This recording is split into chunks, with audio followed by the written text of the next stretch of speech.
37 años de fiscal. ¿37 años? 37 años. ¿Sales este año?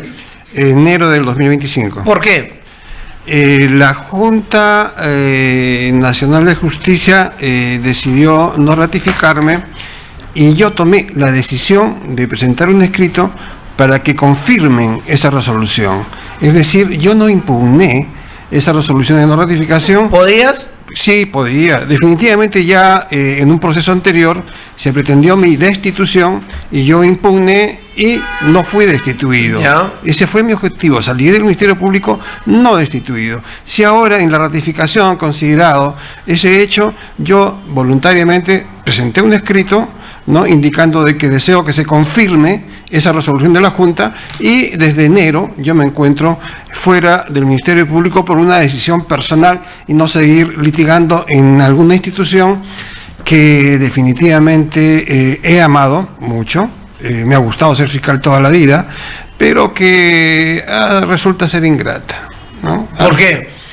Porque te exigen, por ejemplo, una situación, te exigen la hora de ingreso y te la controlan y no te controlan la hora de salida, ¿no? El fiscal trabaja obviamente voluntariamente hasta la hora que desee, sábados, domingos y feriados, y no se considera todo el despliegue que se hace actualmente también, no solamente anteriormente, ¿no? Y anteriormente tú hacías mención hace poco al asunto de contrabando, y lo que vemos allí ni siquiera...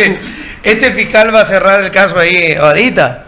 Cuando se agarraba grandes cantidades. Ni siquiera esos montos llegan a las 4 UIT, es decir, no es delito de contrabando. O sea, si eso no llega a las 4 UIT, no es delito. ¿No? O sea, ahí, por lo que estamos viendo, definitivamente no van a superar las 4 IT. Es un asunto administrativo, una incautación, obviamente sí, pero no es motivo para que el doctor Coya, como fiscal especializado... ¿Termine denunciando a alguien? Así es, no, definitivamente no. Y yo te hago mención... No, buen dato el que me das, o sea, sí, porque se supone que hay un trabajo de inteligencia antes de... Sí, bueno, ahí no hay inteligencia. Tú has dicho muy bien que antes en el terminal terrestre había que estar esquivando el terminal porque había lleno de maletas y maletas cargadas de obviamente no era de ropa, ¿no? Entonces allí, ¿qué se llama? Iban la mercadería de contrabando, donde mucha gente viajaba con pasajes gratis porque el contrabandista le daba... ¿Te acuerdas? El contrabandista le pagaba el pasaje a la gente de Tacna que quería salir, o cualquier persona que quería ir a Lima, le pagaba el pasaje, pero siempre y cuando lleves maletas. Claro, yo te hago mención, mi primera intervención en el año 87, que yo ingreso a la Fiscalía grande, fue cuando hice un operativo en Santa Rosa y la policía, hago la decisión de visitar el puesto de vigilancia Bolognesi. Ya. ¿No? El PB Bolognesi, y encuentro pues allí un camión repleto de whisky etiqueta negra. Ya. Que no me habían dado cuenta, sino que por visitar, porque estaba con móvil. Algo inopinado. Inopinado, porque alguna información me dieron, así que fui y encuentro un camión repleto de whisky etiqueta negra. Obviamente se dispuso la incautación y el procedimiento, pero era un camión, ¿no? Es decir, un despliegue en ese entonces, de lo que tú mencionabas, pues, ahí había... Eran los volúmenes que se movían antes de contrabando. Claro, yo como fiscal he tenido la suerte de hacer operativos en plena pampa y en la noche. ¿Y cómo así? Porque en ese entonces la Republicana tenía visores nocturnos. Tú eres de la época que todavía había Republicana. Claro, no, claro. Había Guardia Civil, Republicana y PIP. Había un poco ya del cambio de la unidad. Y entre ellos se agarran a balazos por ver quién intervenía. Claro, pero lo relevante es que yo he pampeado haciendo operativos, pero con visores nocturnos, y se miraba cómo la gente trasladaba por la pampa la mercancía. Hoy no tienen ni un visor nocturno. Pero retrocedamos un poquito. ¿Cansado? O sea, hace unos días me parece que leí una declaración que daba el fiscal Goizueta, que es el fiscal superior ahora, ¿no? Y decía que los fiscales estaban cansados. Y yo decía, bueno, si están cansados que se vayan. Pero también entiendo que hay falta de personal. O sea, por ejemplo, hoy día ha habido un caso emblemático, Leoncio Prado, que se está presentando, y puede haber otros de corrupción que se estén presentando, pero la fiscalía no aparece, no interviene, y son momentos claves para una investigación cuando los hechos revientan o estallan, para incautar documentos, visualizarlos, tener mayor información de lo que se está sucediendo. Entiendo que hay un tema de personal que los presupuestos de la fiscalía no llevan a que pueda tener un funcionamiento con mayor capacidad de personas preparadas y logísticamente también. Pero entiendo también que el tema de tiempos, entrar 7 de la mañana y no tener horario de salida, es un tema también que complica la vida familiar, la vida íntima de un fiscal y el retraso de procesos también. Bueno, definitivamente la carga laboral no se puede desconocer que es bastante, no solamente en el Ministerio Público, sino también en el Poder Judicial. Es una carga laboral que es complicada. Un fiscal realmente no podría trabajar toda la carga laboral que tiene si es que no cuenta con un asistente en función fiscal. Deberían tener hasta 2, 3 asistentes a efectos de que proyecten y puedan revisar.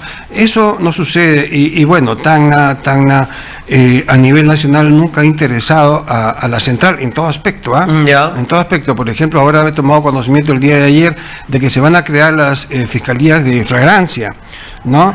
Y hay presupuesto, pero a Tacna no la han considerado. ¿No? Entonces, Tacna no se porque no había fiscales en flagrancia. No hay. Ni siquiera oficina, o sea, en el módulo que tienen en la parte baja de la ciudad de Tacna, donde queda Colping, hay poder judicial, hay policía, pero no hay fiscalía, su oficina está vacía. Claro, pero es que no hay fiscalía especializada en flagrancia. Cada fiscal tiene que ir individualmente cuando hay un caso de flagrancia. Así es, ¿no? Entonces, esas cosas se dan en el Ministerio Público y has tocado temas tan importantes para Tacna que yo quisiera un poco contribuir en tus comentarios y la justificación de una investigación por organización criminal sí es procedente. Ojo, investigación. Claro. Investigación, ¿no? Algo que quisiera también opinar. La Fiscalía Especializada Anticorrupción tiene determinados delitos que sí pueden conocer e investigar, ¿no? Por ejemplo, en el caso de León Soprado, creyera que no tienen algún delito en el que ellos puedan asumir investigación. Hablamos de cohecho, peculado, malversación de fondos, no hay eso en el caso de León Soprado. En León Soprado habría una falsificación de documentos escuchados y había una omisión, pero a la Fiscalía sí le corresponde de oficio, porque tu emisora, ¿no?, es una emisora de carácter público y los fiscales tenemos la obligación de recibir, bueno, los fiscales, considerándome, tenemos la obligación de recibir la denuncia de parte y procesarla y tomar conocimiento de la denuncia pública y asumirla, ¿no? En este caso, el fiscal de turno de la Fiscalía Corporativa de Tacna de oficio ha tenido que asumir tu denuncia pública. O sea, si no encaja esto en el tema de anticorrupción, de todas maneras va a un fiscal de la Fiscalía Corporativa, de la Fiscalía de Delitos Comunes, ¿no? Pero yo a través de tu emisora y tomando tu iniciativa, es que aquí hay una persona que hay que invocar la acción inmediata de los fiscales. Es el presidente de la Junta de Fiscales Superiores. Exacto. ¿No? Si él, obviamente, su equipo de prensa tiene conocimiento de estas denuncias que desde ayer las estás haciendo no solamente porque tú tienes la idea, sino que tienes documentos, ¿no? Entonces, el fiscal, al ser superior, al haber sido puesto en conocimiento por su equipo de prensa, ha debido disponer inmediatamente, ni siquiera para que se investigue, decir, denme cuenta de la acción de oficio que ustedes han iniciado con relación a esta denuncia de carácter público donde está en juego 13 millones de soles. ¿No? Entonces, allí el doctor Goizueta ha tenido una participación activa, ¿no? Y ese fiscal de turno, mientras puede avanzar una investigación, encontrando mayores indicios, ¿podría tirarla a anticorrupción?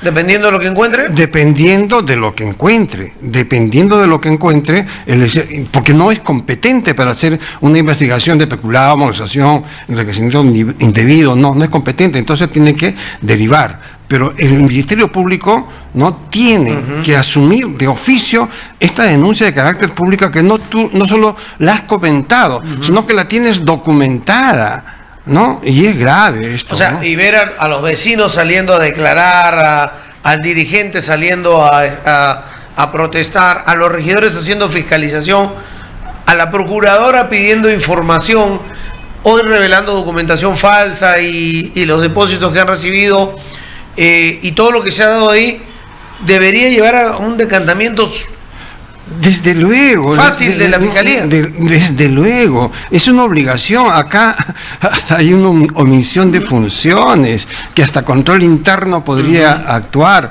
La autoridad desconcentrada de control interno de Tacna, decirles, ¿no? Informe el estado de la investigación, sin preguntar, ¿no? Entonces, el asunto es grave, porque no solo tú lo has comentado, tu información es respaldada con documentos. No, y yo te digo, está en todos los medios de comunicación, ¿eh? O sea, lo que ayer me informaba mi compañero es que no ha habido medio escrito, radial, televisivo, que son pocos, televisivo y digital, que no haya tocado el tema. O sea, que todo por algún lado tienes que enterarte en la Fiscalía de lo que está pasando. Definitivamente es la obligación. No sé si tu señor fiscal no haya sintonizado Radio 1. No, cuando yo entraba de turno, lo primero que hacía era sintonizar Radio 1, porque ustedes llegaban primeros que la policía y que los fiscales, ¿no? Entonces ahí tomábamos las acciones inmediatas. Ahora, ¿no? ¿te cansaste? No me cansé de ser fiscal, sino estoy decepcionado de la institución del Ministerio Público. ¿Por qué? Porque es una institución donde te exige mucho trabajo y no te reconoce nada del mismo. No te reconoce que en Navidades no trabajas, que Año Nuevo no trabajas, que el Día de la Madre trabajas y que el Día del Padre y eventos importantes trabajas. Y todo el tiempo, pero la entidad no reconoce ese esfuerzo. ¿Eso va a un nivel económico o a un nivel de tipo reconocimiento, ascenso, logro, escala laboral? No, nada que ver el aspecto económico. Es un aspecto de persona, de consideración al profesional, al fiscal, al despliegue del fiscal. No hay ese reconocimiento de la entidad. La entidad no es saludable para los fiscales, ¿no? Yeah. Te exigen trabajo, le das trabajo y cuando tienes que reconocer en algo, nada. Por ejemplo, yo siempre he dicho, 2 caballeros he conocido en la Fiscalía. El doctor Lizarga Fernández, Julio Lizarga Fernández, ¿no? Que ya por un límite de edad ha salido, y tengo entendido que nunca se le hizo un reconocimiento ni una pequeña ceremonia, y al doctor César Nieto Rossi, que hace poco ha renunciado. Es otro caballero de la Fiscalía, un tacneño, de que nunca fue promovido a provincial, teniendo la capacidad profesional para hacerlo, ¿no? Yo no sé las razones por las cuales ella haya renunciado, pero lo que sí sé es que él debió estar como fiscal provincial provisional por mucho tiempo atrás, considerando que tenemos en Tacna fiscales adjuntos de Gregorio Barracín en provinciales en Tacna, es más, hasta coordinadores, de adjuntos de Alto de la Alianza, de provinciales en Tacna. O sea, y teniendo al doctor César Nieto titular del centro, nunca promovido. Esas injusticias, no reconocimiento a la capacidad profesional, porque yo hablo con conocimiento de causa, el doctor César Nieto trabajó conmigo, y conozco su capacidad profesional y su capacidad moral, desde luego, ¿no? Entonces, esas situaciones en la institución del Ministerio Público suceden, no solamente con quien hago mención del doctor César Nieto, sino con muchos otros que también se deben sentir mal en la institución por no un reconocimiento. Es su obligación, sí, es su obligación, pero no está de más cuando tú despliegas un sábado, un domingo, un feriado, tu trabajo, oye, reconocerlo en algún momento. Tú me dices en parte de la conversación que pidieron tu destitución. ¿Por qué? No, cuando yo tuve el problema que ya es bastante conocido desde el 2018, a raíz de el video que tuve con Lucho Torres. Un video donde sales con Luis Torres y con Jorge Infantas. Jorge Infantas, ¿no? Allí se hizo un procedimiento desde 2018 que terminó el 2023, ¿no? En el que se había pedido mi destitución, ¿no? Y la Junta, en primera instancia, en primera decisión, decide hacerlo, ¿no? Yo impugno esa decisión de la Junta. La Junta decidió en su momento separarte. Claro, ya. Destituirme. Destituirte, ya. Destituirme, en el ¿no? 2023, si no me equivoco, ¿no? Y yo, ejerciendo mi derecho, impugno esa primera decisión.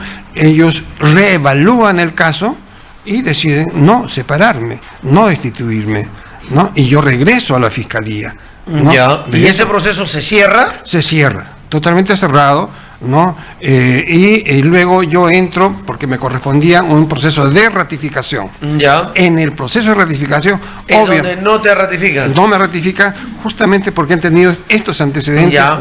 Porque te habías tenido proceso. Así es, ¿no? Y tú decides no apelar. Yo decido no apelar, ¿no? Ya. Porque puedo o estar no ratificado, porque para criterio de ellos no debería estar ratificado, pero yo no salí destituido del Ministerio Público, no merecía salir destituido, porque yo he tenido la... O sea, digamos, cuando sales del ministerio, no es que la Junta decidió no ratificarte De- o destituirte.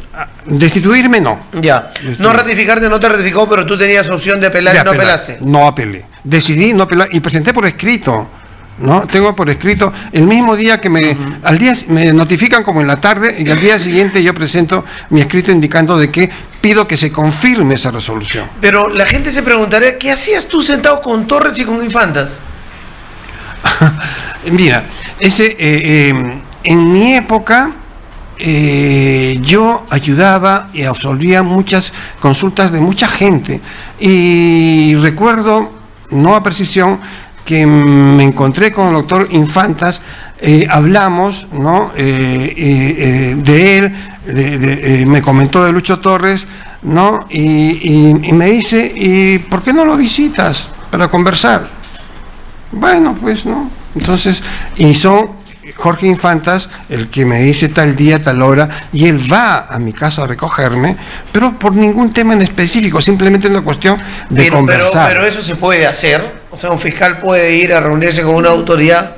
¿Estaba investigado por tu fiscalía? No, yo no he tenido investigación en contra de Torres en mi despacho, ni pendiente de investigación. Yo no tenía ninguna investigación en contra de Torres. Era simplemente una persona que obviamente era público y yo lo conozco, como yo era público y él me conoce. Ya. ¿No? Ahora, porque si han visto el video, lo primero que me dice Torres es: doctor, después de tiempo que lo veo, ¿no? Y se acuerda. Eso se puede entender porque en Tacna todos nos conocemos.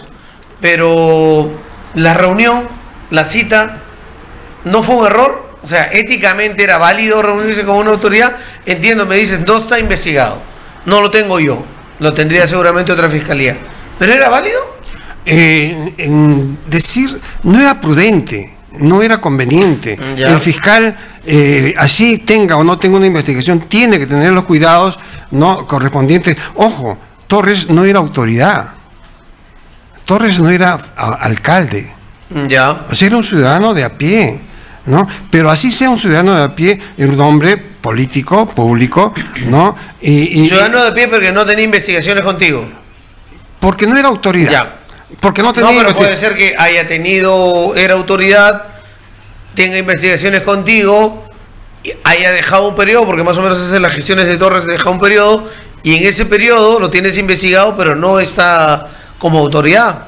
No está como autoridad. Y no está como autoridad y no tengo ninguna investigación en su contra. Es un ciudadano más conocido, político. Y fui. ¿Qué impedimento? ¿Recomendable? No, definitivamente no. No es prudente, ¿no? Válido o no válido, eso no es el término, no es prudente hacerlo. No debía hacerlo, ¿no? No debía hacerlo, ¿no? Pese a que, reitero, no autoridad, no procesado por mi despacho, un ciudadano de a pie, pero no era prudente, porque él es un hombre público, es un político, y no era prudente, pero definitivamente su invitación a reunirme, él la tenía planificada, ¿no? Planificada, él sabía para qué me invitaba, ¿no? Entonces, porque... O sea, para ti eso fue una celada en contra tuya. Definitivamente, y él lo ha reconocido públicamente, él ha dicho. Él creía que el doctor Vega, al venir a hablar conmigo, él me iba a hacer la solicitud económica, ¿no? Cosa que yo no se produjo. Nunca ¿O sí se produjo? No, nunca se produjo.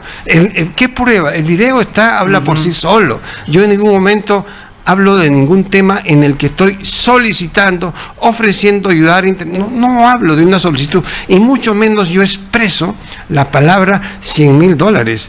Ahí está el video, ahí está el video. O sea, para mí la prueba directa, porque para mí es una prueba directa, es el video. Yo solicito. Y eso ha sido analizado por Fiscalía. Eso ha sido analizado por la Fiscalía. Y por la Junta no destituyó en primera instancia y en segunda no. Así es, ¿no? En segunda no, ¿no? Entonces, allí, pero la noticia es escandalosa. La noticia es escandalosa. ¿Cuándo se da esto? El 2018. ¿En qué contexto? Cuando en Lima se estaba viendo el problema que había en la Corte del Callao, ¿no? Toda esa situación se da en esa época. ¿De los cuellos blancos? De los cuellos blancos. Entonces, y acá en Tacna se da esto y lo empalmaron. Y fue una noticia de carácter pública, había toda una situación de que los cuellos blancos venían hasta todas provincias y simplemente... Pero es que Torres además tiene una investigación por cuellos blancos. Está en el caso cuellos blancos. No sabía. Sí. No sabía. Bueno, pero yo no tenía ninguna participación, ni conocimiento, ni hago ninguna expresión. Ahí está el video. El video podrán decir y comentar muchas cosas, que lo escuchen bien, que lo vean bien, ¿no? Ya, pero el tema es que no fue prudente. No, definitivamente, de mi parte. Y eso afectó más allá del... Porque no es... O sea, hay un video donde sales tú, sale por ahí Infantas y sale Torres. Ese video se conoce, ha sido investigado, ha sido difundido masivamente, eso es real. La imagen impacta a la sociedad, a la comunidad, porque es un fiscal reunido con un alcalde o exalcalde. Claro, pero tú sabes a raíz de qué sale ese video. Yo luego ya he tomado conocimiento. Recordarás que en la época era elecciones del gobierno regional, municipales. Sale en una coyuntura política. Ya. Esto lo promueve un contendor político de Torres. Ya. ¿No? Un contendor, y recuerdo que inclusive a Infantas le pidieron una cantidad de dinero para que ese video no salga. Y él dijo que salga, ¿no? Entonces, pero es un asunto político, ¿no? Donde obviamente la puntería estaba con Torres, pero ¿a quién se llevaron de encuentro? A mí. A mí, ¿no? En el que yo, ¿qué tenía que arreglar con Torres? Si yo no tenía ningún proceso importante con él, no tenía ninguno. ¿De qué? ¿No? Yo hablo y pido $100,000, ¿se escucha que yo pido? No, pero el escándalo sí, pues, ¿no? Entonces fue totalmente mediático, ¿no? Ahí está. ¿Problema para mí? Sí. 5 años me ha durado ese problema, ¿no? 5 años, y bueno, los he superado. No me han destituido por eso. ¿Qué es lo que yo quería? Yo estoy saliendo por el otro asunto de no ratificación y ya me cansé de estar peleando y digo, no señores, me voy. 37 años de servicio suficientes, ¿no? Y entiendo que no te han reconocido nada. No, ni siquiera hicieron una reunión, vamos a despedir al doctor Vega en el auditorio. No quiero ningún homenaje, si no nos podemos reunir, en fin, no, absolutamente nada.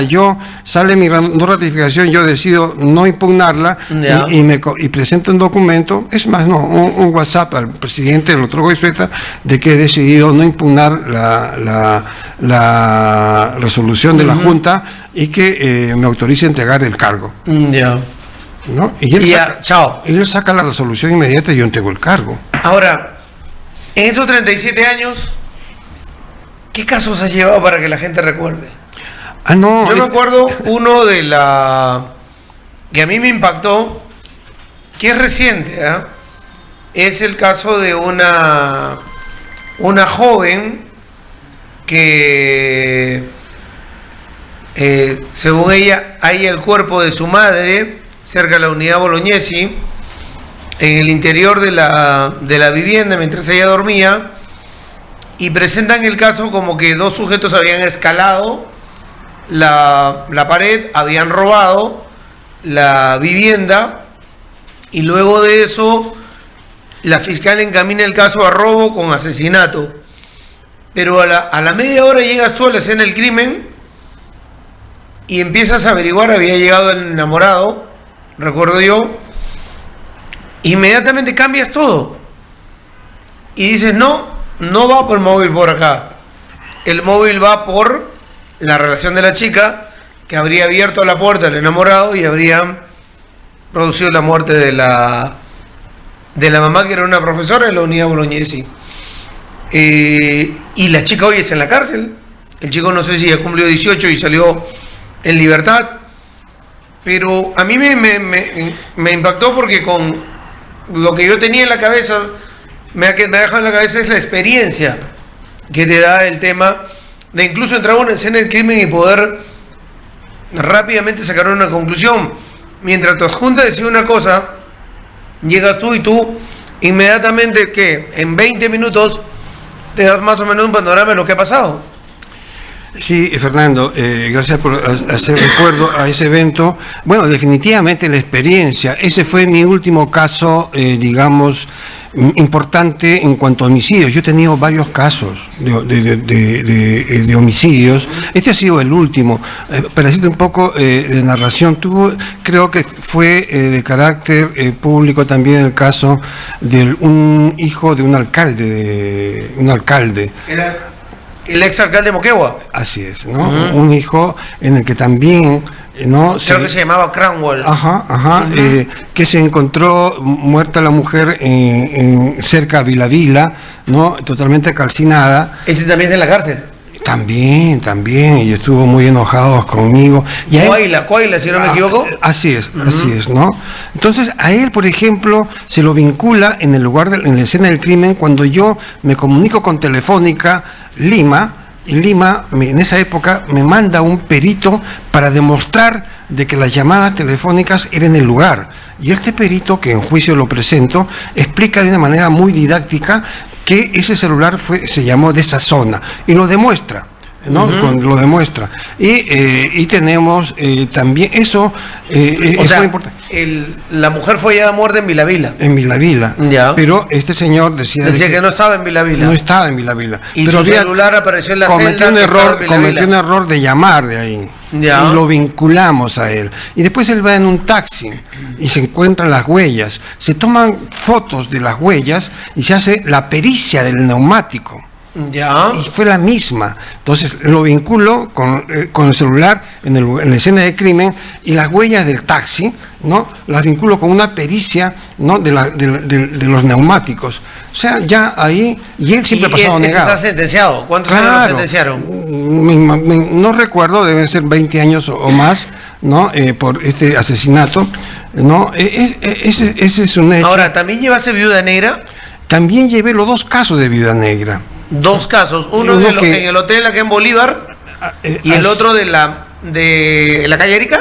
En la calle Erika de su mamá y del enamorado, pareja en la primera cuadra de Bolívar, partiendo de arriba, creo. No, es Cela. Cela de las 200 casas hacia abajo, en el hotel. Claro, en ese caso yo recuerdo mucho que tuve una felicitación de un policía en el caso del enamorado. Ya. El superior Granados, experto en homicidios, ¿no? Experto en homicidios, detectamos y vinculamos a este sobrino por una participación mía. Luego de que ellos llegaron a la escena del crimen, hacen la investigación, ¿no? Y yo estilo siempre conversar. Ya. Conversar. Mientras la policía trabaja por un lado, yo estilo conversar, ¿no? Y tengo la información de que en la habitación contigua se había alojado un joven, supuestamente por unas horas esperando una chica. Pero la cuartelera me dice, era raro porque ninguna chica llegó y el chico se retira. ¿Me permites ver la habitación? Y era la contigua, donde estaba el occiso, y en el lavamanos se encuentran unas gotitas de sangre. Voy a la cama, en la almohada, otras gotitas de sangre. Entonces yo llamo, cuando ya se había ido la policía, llamo al biólogo, al doctor Caballero, y le digo, ¿no?, si puede venir, y en esa época ya se detectaba con las huellas si era sangre humana o no. Ya. Entonces resultó sangre humana. Y cortamos la almohada, y ahí vinculamos a este señor, ¿no?, de que había sido el autor directo de ese homicidio, ¿no? Ahora, sácame una duda ahí. Esta mujer, la viuda negra, sí, nunca mató. Nunca mató. En Tacna mataron otros por ella. En Tacna tiene 2 muertes. No, tiene, que yo sepa, 3 con el esposo, ¿no? Claro, a ver, se le acusaba, es un tema que no creo que no llegó a su fin. Ni siquiera la muerte del esposo en un hotel. Así en Pogoyay. Se le acusaba de la muerte de una persona en Hilo. Así es. ¿No es cierto? Y acá en Tacna la mamá y la que había sido su pareja en el hotel acá en Cela.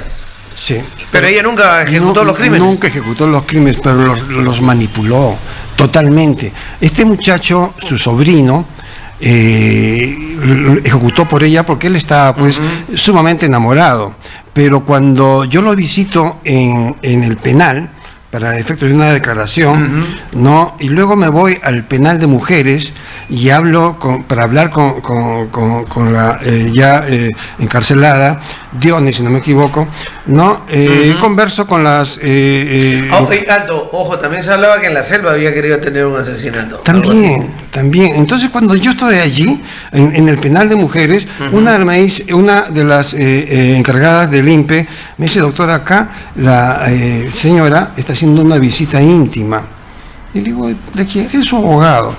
Entonces, y me muestra, porque para hacer visita íntima hay un pedido expreso, y me muestra la visita íntima. O sea, no es la palabra, igual que tú, me corroboro con documentos, veo el expediente y el abogado. Entonces, ¿qué hago? Me voy al penal de varones y le digo al chico, oye, esto pasa. No, tú por gusto la estás protegiendo porque no hablaba, cuando ella ya está con otro. Que no, si quieres te lo demuestro, le digo. No, entonces, porque y le cuento el detalle, no le doy el nombre del abogado, pero no, y ya. Entonces le digo, ¿me vas a dar la declaración? Sí, doctor.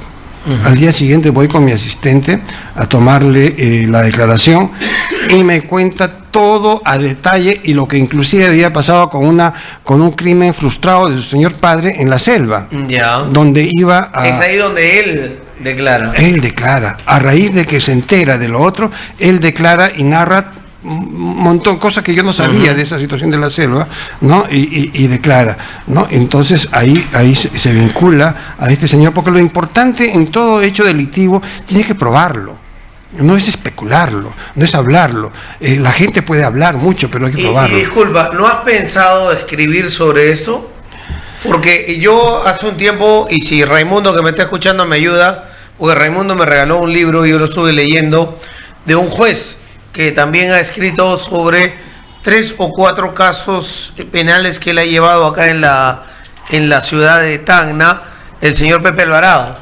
Él presentó un libro, yo lo tengo, un libro pequeño, bueno, muy atractivo, pero tú no has pensado, o sea, digo, este caso de la viuda negra, si tú lo haces, se convierte en una serie, la verdad, o sea, o sea, hay que vivir el momento. Yo lo digo así como serie porque nosotros lo hemos vivido.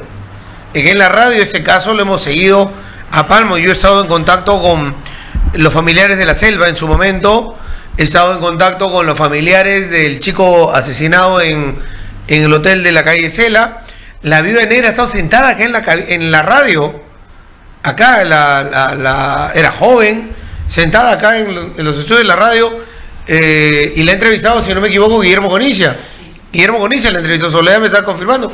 Yo había terminado el programa, yo salí y me encuentro con una mujer ahí sentada, de negro también, de negro, bien guapa, me dice Sole, guapa en realidad, unos ojos muy bonitos, muy hermosos ojos, muy bonitos, muy hermosos, y uno le tiene que quitar la mirada porque la verdad te atrapa ahí, y de verdad, te soy sincero, una vista muy fuerte, muy poderosa, y luego de eso, sé que Guillermo, tú mejor, y Guillermo hizo la entrevista, pero o sea, todo más allá de lo que le cuento así, o sea, es algo que podría estar en un libro fácil, de historia criminal de nuestra ciudad. No lo he pensado, pero sí,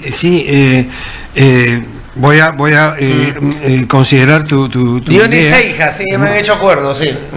Así es. Pero yo te comento. Está en la cárcel actualmente acá en Tacna. Claro, yo te comento, ella también fue a mi despacho fiscal con no es arreglo que me llegan al cementerio, ¿no? Fue a mi despacho con ese presente de mortorio, ¿no? Flores, y me dice, doctor, me están amenazando, mire lo que me han traído, ¿no? Y se pone a llorar Es decir, va a mi despacho con ese desparpajo, ¿no? Sabiendo que ella era la autora mediata de los 2 homicidios a que la estaban amenazando y lleva ese arreglo floral, ¿no? O sea, esa actitud de ella. Y a mí me ha escrito cartas de la cárcel, ¿no? Y hablando de... No, de amor, me ha escrito cartas diciéndome que ahí hablan, amenazan, dicen lo otro. Uno las lee, toma precauciones, pero también las toma como de quien viene, ¿no? Hablando de su mirada y sus ojos celestes muy profundos, una mirada muy fuerte. Yo recuerdo que al iniciar el juicio, ¿no? Era con el colegiado y estaba de presidente del colegiado el doctor Salazar. Hacemos el juicio, ella habla, pide que no estaba dispuesta a declarar, en fin, habla y terminamos esa audiencia. Se va la procesada, nos quedamos hablando con el juez y el doctor Salazar me dice: qué profunda su llamada, su mirada, qué profunda su mirada. He tenido que desviar y quitar los ojos porque es profunda. Sí, definitivamente, es profunda. Y yo he conversado con ella. No es el color, el celeste, sino la fuerza que tiene. Que tú sabes que te está mirando. Tú puedes estar de espaldas, de costado, y sabes que te está mirando. O sea, lo sientes, tiene una fuerza en la mirada. Y eso debe haber también sido un factor importante en sus relaciones y todo lo demás. Y la verdad que suena como una historia para contarla. Mira, soy muy sincero. Y apúrate porque si no te gana ella y le escribe ella. Felizmente. Y cobra regalías. Yo también tengo. Ya la de estar pensando ahorita. Yo también tengo una personalidad muy fuerte, una mirada muy fuerte cuando lo quiero hacer. Es también, porque nos hemos chocado, hemos tenido miradas. Pero te quiero hacer mención: la viuda negra en joven era estudiante de medicina. Ya. El mismo perfil. ¿Cómo va a manipular y la capacidad de poder manipular a un chico enamorado menor de edad? Bien, de buena familia, del Cristo Rey, ¿no? Lo manipuló al punto de que él ejecutó en la forma que lo hizo. Y que ahora he leído en algún medio, correo, si no me equivoco, de que está pidiendo su herencia. Está pidiendo su herencia. Sí, claro, ya es un asunto de carácter civil. Hasta donde yo sé, la casa donde ella vivía con su mamá tenía problemas, que no estaba saneada, ¿no? Porque era una herencia de materna, ¿no? Entonces, y que había problemas. En fin, había una tía, supuestamente es la que le contrató un abogado de Lima, y que gratuitamente la estaba apoyando porque el papá no tenía los recursos. Obviamente, seguramente, porque supuestamente iba a tener un beneficio económico con la herencia, ¿no? Pero ella es también una mujer con las mismas características de Diony Seijas, porque esa capacidad de poder manipular a una persona no la tiene cualquiera. Sí. Es cierto. No la tiene cualquiera. El tema de manipulación. No. Me preguntan por acá si también viste el caso Chamorro en la avenida Bolognesi. Chamorro. Sí. No es Chamorro, es un cantante, si no me equivoco. No, ese más arriba. En la avenida Bolognesi, frente a la Genovesa, mataron a 2 personas, una pareja, si no me acuerdo. No. Y el caso del cantante es más arriba, es por el Espíritu Santo. Así es. Sí. ¿Ese lo tuviste? No lo tuve. No, él en ese caso me involucraron a mí como un presunto autor de ese hecho. ¿De sí. ¿Cuál? ¿Del cantante? Del cantante. Y la casualidad es de que él se no sé cómo lo mataría, la cosa que lo ponen frente a mi casa. ¿Tú vives ahí? Por ahí. Frente a mi casa hay pasa el río y hay un control de agua, ¿no? Y bueno, en esa época yo estaba en un curso en Candarave, ¿no? De manera que definitivamente no pude haber hecho a nada, ¿no? Pero yo he tenido varios casos. Me escriben por acá, yo tengo algunas preguntas, tú me puedes sacar otros casos, porque la verdad, y yo, mira, así en fresco te digo, como ya no estás en la fiscalía y seguramente vas a ejercer la defensa privada, ¿no? Sí. Si en algún momento tú podrías traernos un resumen de casos que han pasado, o sea, digamos, un día hablemos solo de Viuda Negra, un día hablemos solo de este tema, la verdad que podemos comernos una hora acá. Y si tú lo preparas, yo gustoso de estar acá y conversar, y lo mismo le ofrezco a mucha gente que quizás ya no esté en fiscalía y quiera contar casos, que podrían servir para que el colectivo de la población sepa cómo actuaron las autoridades. Sepa cómo actuaron. Pero me lo dice por acá. Pregúntenle al fiscal que él fue la primera persona que incorporó a una persona jurídica en un proceso penal. Ah, sí, definitivamente. ¿Cómo es eso? El caso Famotza. ¿Qué Famotza? Era los que daban autorización para nacionalizar vehículos ¿De segunda? De segunda, ya, porque ellos tenían una medida cautelar. Ya. ¿No? Entonces yo proceso a la persona, ¿no? Al representante, pero también decido procesar a la persona jurídica. ¿No? O sea, Famotza fue la primera persona jurídica procesada penalmente, ¿no? Previa audiencia. Recuerdo de que el abogado defensor era, si no me equivoco, el doctor Gutiérrez, y bueno, nos conocían. Cuando hicimos la audiencia, estaba absolutamente desubicado en el tema, porque, es decir, hasta se burlaban. ¿Cómo era posible que se pretenda incluir en un proceso penal a una persona jurídica si no puede ser sancionado ni mandado a la cárcel? No, puede ser procesado penalmente y tiene otras consecuencias accesorias. Fui el primero en hacer ello, ¿no? ¿Y ellos qué hacían? ¿No? ¿Qué delito cometían?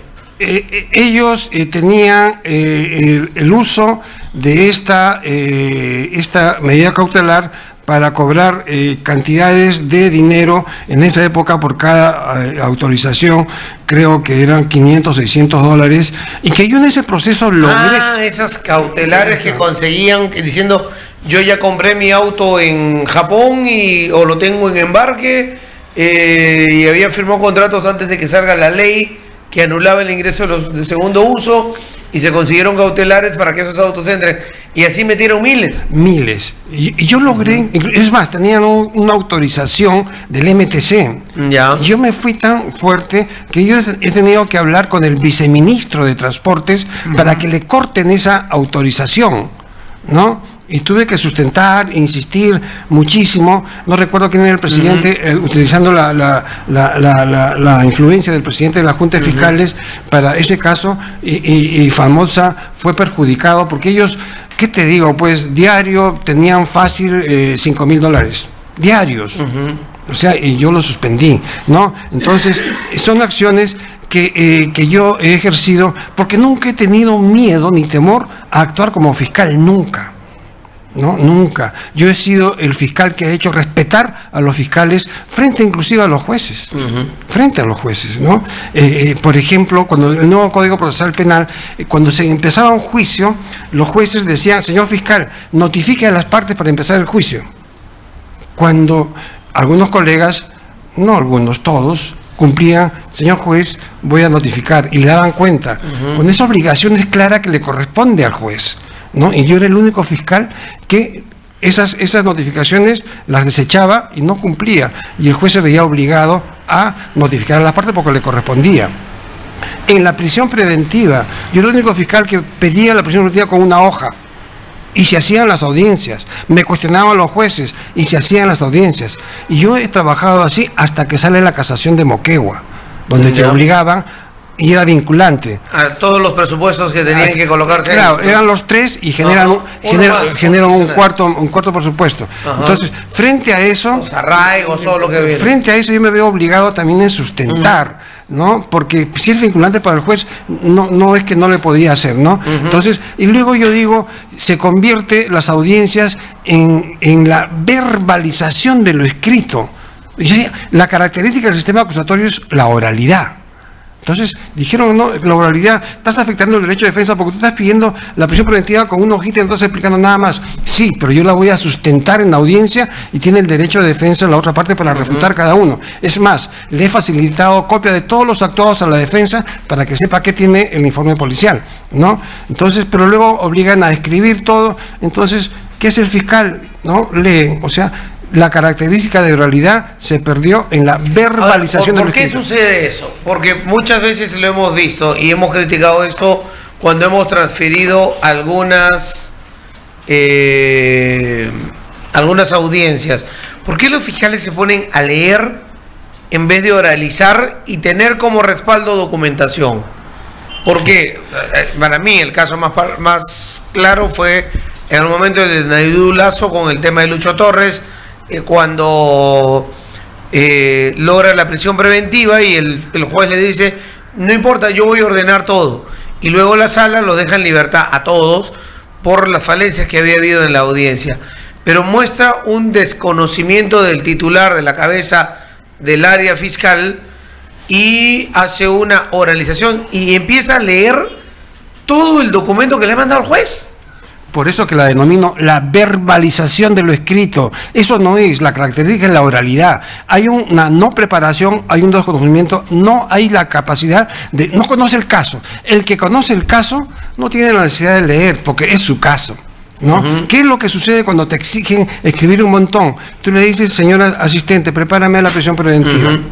Le prepara todo, y el fiscal conoce el hecho, pero no los detalles, entonces lee. Eso es, eso lamentablemente sucede. Los señores fiscales leen porque no conocen el caso. Si no conoces el caso, vas a leerlo, ¿no? Entonces eso es una deficiencia que puede ser controlada, que nunca ha sido controlada por la jefatura del Ministerio Público. Yo recuerdo que en una gestión de un presidente le digo, fue la doctora Marietna, si no me equivoco, doctora, ¿por qué no filmamos las grabaciones de los fiscales para que cada quien luego mire sus errores, sus deficiencias y comencemos a corregir? Le pareció excelente la idea, pero nunca se ejecutó, ¿no? Entonces, si tú te filman la audiencia y te das cuenta que pero disculpa, un fiscal que entra al Ministerio Público debe saber lo que tiene que hacer. Sí. O sea, no sé si están entrando a la fiscalía realmente gente preparada. Yo veo mucha juventud, los saludo, pero la experiencia y la capacidad para prepararse, la capacidad para oralizar el pedido, no la veo. O sea, no sé si los más preparados no quieren ser fiscales, quieren ser abogados fuera del sistema, quizás ganan más ahí fuera del sistema, pero muchas veces no tienen esa capacidad y siguen con la virtualidad, siguen sin presentarse. O sea, yo quiero ver a un fiscal parado en un tribunal frente a los jueces o al juez, al acusado, sea la instancia que sea, investigado, oralizando, parado y diciendo legalmente qué es lo que quiere. No una cámara web, no una fiscal con mascarilla, mirando hacia abajo y leyendo todo. ¿De qué me sirve eso? ¿Cómo hacer con la justicia a la comunidad, a la población? ¿No fue Julio César? ¿Quién dijo yo soy Roma? Julio César, si no me equivoco, cuando era fiscal, porque representaba a Roma, a los ciudadanos, y acá hay gente que asume la titularidad de un fiscal de representarnos a nosotros, porque es el que nos defiende a nosotros de delincuentes, de forajidos, de corruptos, etcétera, etcétera. Sí, bueno, se puede comentar de que ya como no soy fiscal voy a hablar más de los fiscales, pero yo lo he expresado siendo fiscal, que estoy en descontento con las elecciones de los fiscales, sobre todo los provisionales, ¿no? Hay una elección equivocada, de gente no preparada, y se nota, en las audiencias se nota. Por ejemplo, hay un juez que controla al fiscal en las audiencias, y me parece muy bien, ¿no? Si el fiscal no está preparado y el juez no lo hace por una especie de controlar, el juez como ente decisorio de una audiencia le pregunta al fiscal, ¿no? Su teoría del caso, sus argumentos, y por qué pretende ello, y tiene todo el derecho el juez de preguntarle. ¿Pero están preguntando los jueces también? No todos. Por ejemplo, en un control de acusación, el juez tiene que ser exhaustivo, ¿no? Tiene que ver realmente que haya una imputación concreta, y no simplemente ir y no conocer el caso, ni exigir al fiscal que lo exponga y dígame, señor, ¿cuál es el verbo rector por el cual usted está postulando tal delito? Porque todos los delitos no solamente tienen un verbo rector, tienen 2, 3, 4, hasta 5 verbos rectores. Sustente, señor, ¿no? Porque yo tengo que hacer un control de acusación para que en juicio las cosas se procesen correctamente, cosa que no está sucediendo, ¿no? No está sucediendo, y esa obligación ¿de quién es? Justo del juez, porque el juez es el defensor de la legalidad en proceso.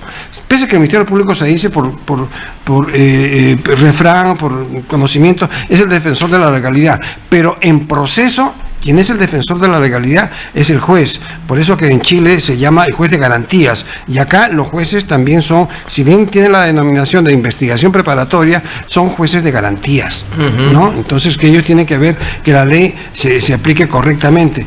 Cosa que no está sucediendo mucho. Yo ya estoy ejerciendo la defensa, ¿no? Y he tenido unos casos importantes. Tengo un caso de lavado de activos. Pero generalmente los fiscales que salen de la fiscalía se banquetean con la fiscalía. Te voy a ser sincero, hay varios que han salido. Sí. El señor Ríos, el señor Ponce y otros que salen, o sea, con la experiencia de haber estado adentro, se banquetean con la fiscalía.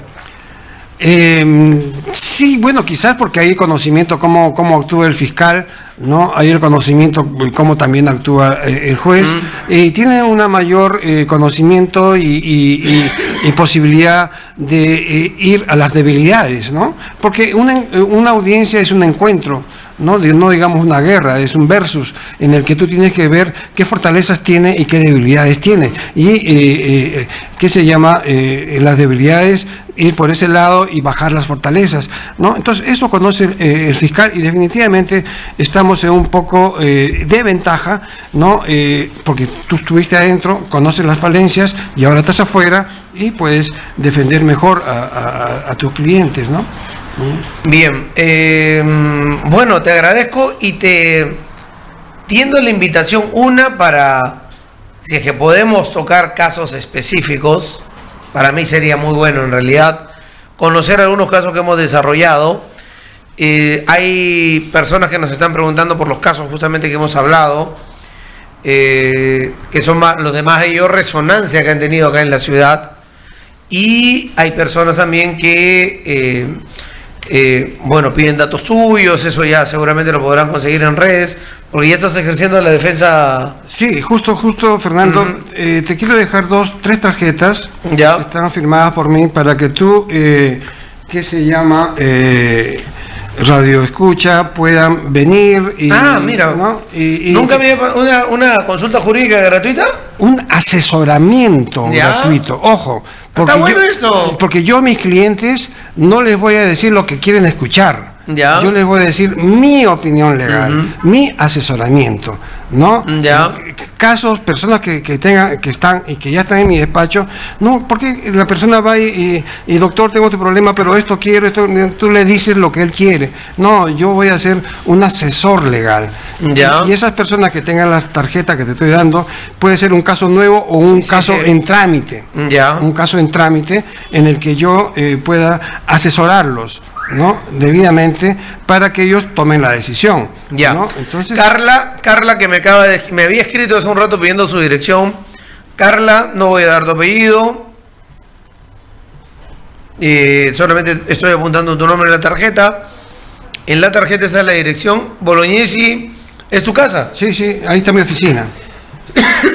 1067A. Sí, más arriba. ¿Es donde tu hija hacía yoga? Ajá. Yo he ido ahí. Más arriba del Newman. Más arriba del Newman, sí. Muy bien. Si alguien más quiere, escríbeme acá está la otra. Nombre completo. Pongan los que escriban más rápido. La primera ya se Carla, que me has copiado. Te estoy dejando una tarjeta. Pongan el nombre. La segunda, a ver. Y acá está escribiendo. No me mande audio grabado, por favor. Mándenme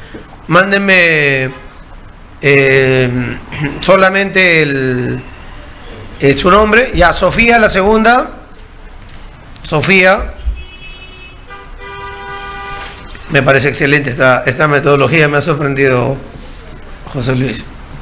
Sofía, segunda. Y si alguien más quiere una consulta, un asesoramiento, escriban por acá en mi WhatsApp, en mi WhatsApp 952387173. Ya, Janet, ya se fueron las tres, fueron las que más rápido escribieron. Vienen por la radio y acá están sus 3 tarjetas con su nombre, no tienen DNI, traigan su DNI y se las van a dar. Les van a dar las tarjetas y van y visitan a José Luis. Bueno, gracias. Fernando, antes de concluir, quiero expresarte una satisfacción personal. Preguntan, ¿solo penal? ¿Ah? ¿O todo tipo? No, todo tipo, ya. No, porque no trabajo solo. Ya, perfecto. ¿No? Yo tengo una satisfacción en el Ministerio Público, profesional y personal, desde luego.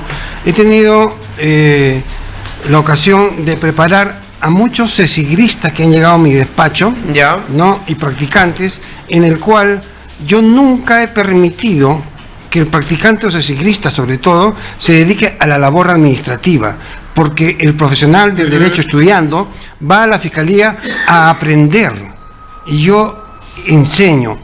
La labor administrativa era secundaria, ¿no? Entonces he tenido muchísimos practicantes cesilistas que definitivamente les he enseñado, ¿no? Con expedientes obviamente reales, ¿no? Y ilustrándolos todo el tiempo, ¿no? El último cesigrista que he tenido de enero de 2025, un muchacho muy bueno, que mi objetivo era decir, ustedes están acá, y cuando van a sentirse satisfechos es cuando yo me presente su proyecto y yo no lo lea, solo lo firme. Ese es el objetivo mío. ¿Cuáles son los mejores, los de la UPT o los de la Nacional? Definitivamente la Nacional. Definitivamente. Mucha gente me habla de eso. No, sin lugar a dudas. Pero, ojo, hay excepciones. Claro, depende de la persona también. Por ejemplo, voy a mencionar al último, que en 2 semanas me hizo proyectos y yo no tuve la necesidad de leer. Overtura.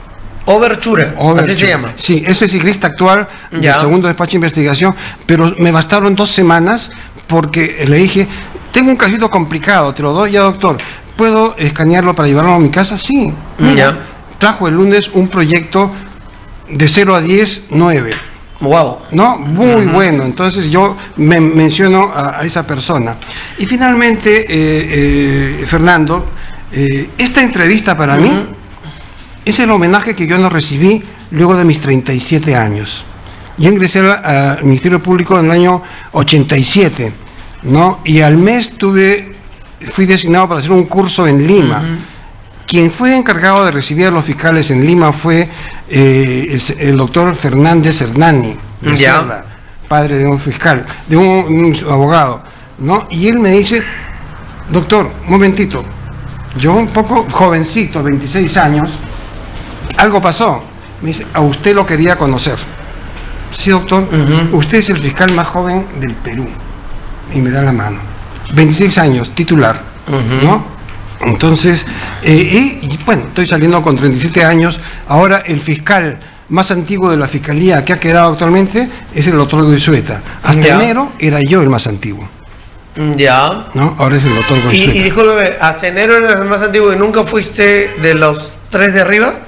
No, nunca llegué a postular como fiscal superior titular, ¿no? Y tampoco fui promovido como fiscal superior que me correspondía, pero en fin, ¿no? Entonces, y finalmente yo quiero agradecer a mi esposa y a mis hijas por todas las ausencias que yo tuve cuando ellas eran niñas. Yo tenía que trabajar hasta muy tarde, sábados y domingos y días festivos, ¿no? Y mi esposa y mis hijas han tenido que estar en mi respaldo, en mi apoyo moral, ¿no?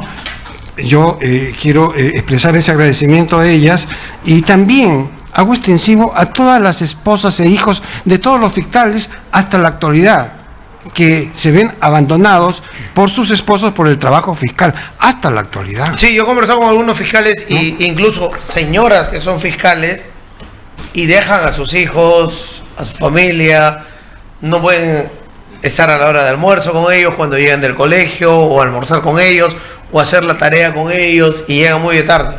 Y no reconocer eso, Fernando, molesta. El no reconocimiento, no es el aspecto económico, es el no reconocimiento. Como tú dices, las señoras fiscales dejan a sus hijos por estar ahí, tienen la obligación, ¿no? Pero no reconocerlas, no atender y cuestionarlas, y todo lo que pase a control interno. Para todos, creo que para todos. Si no hay un respaldo de la familia en el trabajo que hagas, Sí. sea cual sea, está frito. Así Se es. te rompe la interna. José Luis, te manda saludos, Raimundo. Yo debo reconocer a José Luis que siempre declaró en la radio, siempre respondió a llamadas, siempre estuvo dispuesto a dar declaraciones, nunca rehuió, se quedó callado, como ahora hacen muchos fiscales acá en la ciudad de Tacna. Gracias por visitarnos. No, a ti, Fernando, muchísimas gracias, buenos días. Bien, vamos avanzando con el programa el día de hoy. Vamos